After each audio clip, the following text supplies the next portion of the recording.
La materia es el componente físico del universo. Es todo aquello que tenga masa y ocupe un lugar en el espacio.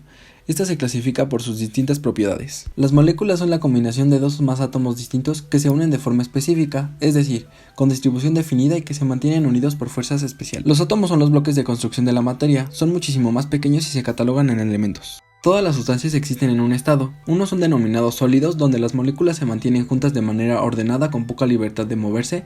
Líquidos, donde sus moléculas están cerca una de otra y tienen una mayor libertad de moverse. Gaseosos, sus moléculas están separadas entre sí por distancias grandes en comparación con el tamaño de las moléculas mismas. Es posible que la sustancia cambie de estado sin que cambie la composición de esta. Esto sucede al modificar alguna de sus propiedades. La transición de sólido al líquido se denomina fusión. De líquido a vapor se llama evaporación y el cambio de sólido a vapor se denomina sublimación. Estos procesos requieren de energía para llevarse a cabo. En los casos contrarios, la transición de líquido a sólido se llama solidificación. El cambio de vapor a líquido se denomina condensación y la transformación de vapor a sólido se llama deposición. Estos procesos ceden energía para poder llevarse a cabo. Las sustancias son una forma de la materia que tiene una composición definida o constante y propiedades distintivas. Un compuesto es una sustancia formada por átomos de dos o más elementos, unidos químicamente en proporciones fijas, con la característica de que solo pueden separar sus componentes puros por medios químicos. Los elementos se componen de un solo tipo de átomo y no se pueden separar en una sustancia más sencilla por medios químicos.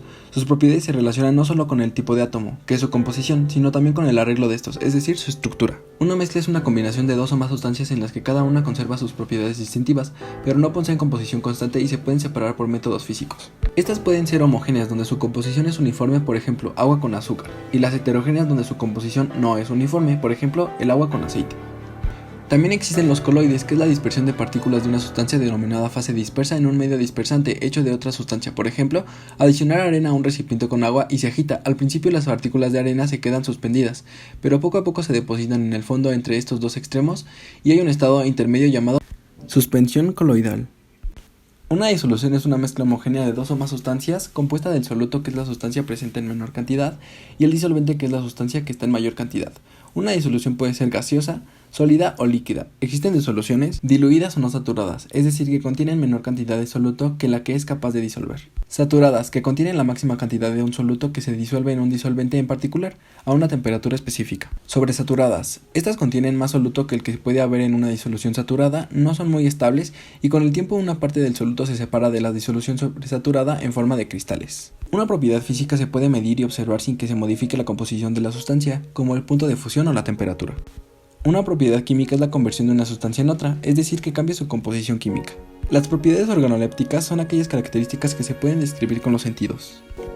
Las propiedades extensivas son las que dependen de la cantidad de materia que se evalúa, como la masa y el volumen, y las intensivas son las que no dependen de cuánta materia se considere, como la densidad y la temperatura. Como su nombre lo indica, sirven para separar mezclas de sustancias, ya sean homogéneas o heterogéneas, sólidas o líquidas. Algunos ejemplos de métodos de separación de mezclas heterogéneas son la decantación, donde la diferencia de densidades provoca la separación de las sustancias. En la filtración, los líquidos se separan de los sólidos y estos quedan en un filtro.